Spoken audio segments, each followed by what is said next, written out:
A family is suing a funeral home after they say they were disgusted with how their loved one was presented during a viewing.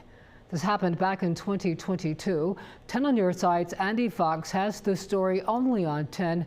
Andy, some of these details are extremely disturbing. Oh, Regina, they sure are, and they're all outlined in this lawsuit that we will post online. It is a very interesting read. It outlines step by step how the funeral visitation viewing allegedly went wrong.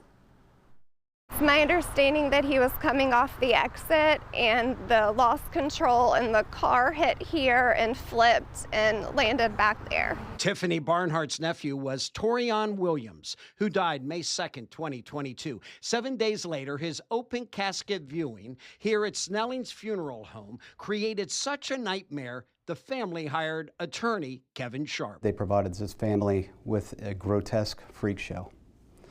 Maggots pouring out of this young man's nose, maggots in his mouth, on his face. Torian's mother has filed a lawsuit, her sister, Tiffany Barnhart. I just remember my sister screaming. I remember the lady placing her hand on her, telling her not to make a scene. And she was mortified by the way they reacted. They almost seemed to say, you don't overreact here, you're the one to blame, not what they had done to her son. The lawsuit alleges in some ways the family has lost Tabitha, who now experiences nightmares, trauma, sleeplessness, flashback, anxiety, depression, nausea, humiliation, embarrassment, grief, and horror. We went to Snelling's funeral home, met by Denise McGee. This is something you need to contact Holloman & Brown at Tidewater Drive because we're owned by Holloman & Brown. Holloman & Brown Funeral Home's Casey Jones sent this. The unexpected passing of Torian Williams is tragic,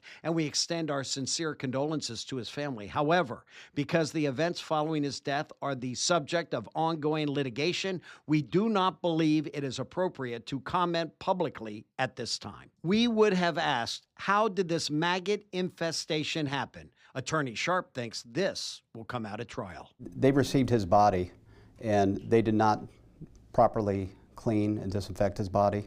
And then he went through the embalming process. That was improper. And that's mentioned in the lawsuit as well. This case is set to be heard in Chesapeake Civil Court, 8:30 on July 28th. The court is expecting to have a 3-day jury trial. I'm Andy Fox, 10 on your side.